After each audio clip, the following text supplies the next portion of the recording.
rzeka Górna Adyga, ta koszmaragdowo, co żeście widzieli też przy Weronie, tutaj mamy górny bieg.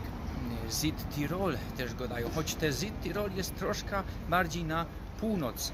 Bautzen, po niemiecku Bolzano, taką miejscowość to jest główne miasto Südtirolu, południowego Tyrolu. Tutaj też mamy ta autonomiczną prowincję, ale tutaj mamy obszar Trydentu, I to wszystko tutaj autonomią, bo tutaj i żyją Italoki, i żyją Niemcy austriackie, no i Ladyni też, bez to mamy niemiecki, italski, ladyński, te przygodki. No i na Śląsku też była autonomia przed II światową wojną. Komu to wadziło? No wiemy, komunistom, a teraz komu wadzi, tym, co reskirują Polską. No tutaj ta autonomia chyba dopiero po II światowej wojnie, nie pamiętam genau kiedy, no ale po I światowej wojnie place południowego Tyrolu tutaj trafiły. Czemu? No bo też Italoki pomieszkiwały i tak dalej, a Austrioki, no i Niemcy też centralne państwa przegrały ta pierwsza wojna, no a Italoki wygrały.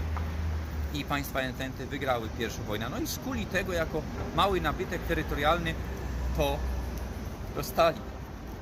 No i mamy ciekawy rejon, mamy góry, mamy wszystko piękne, mamy piękny zamek, to będziecie widzieć dalej w przebitkach. No i też jak Trydent to Trydencki Sobór, lata 1545-1563 i między innymi tutaj w tej bazylice Santa Maria Maggiore były te obrady, ten główny taki obraz najbardziej znany, tam jest też wystawiony ze pauzami 1545-63. Czemu tutaj, no a nie we Rzymie? No tutaj było bliżej do tych biskupów ze północy, no i tutaj też bezpieczniej, górami osłonięte.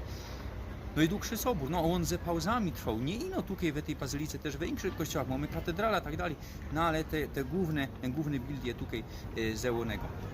Sobór kontrreformacyjny, potępili nauki Lutra, Kalwina, innych reformatorów, no i moc by tu gadać, mówimy o Trydenckim Soborze.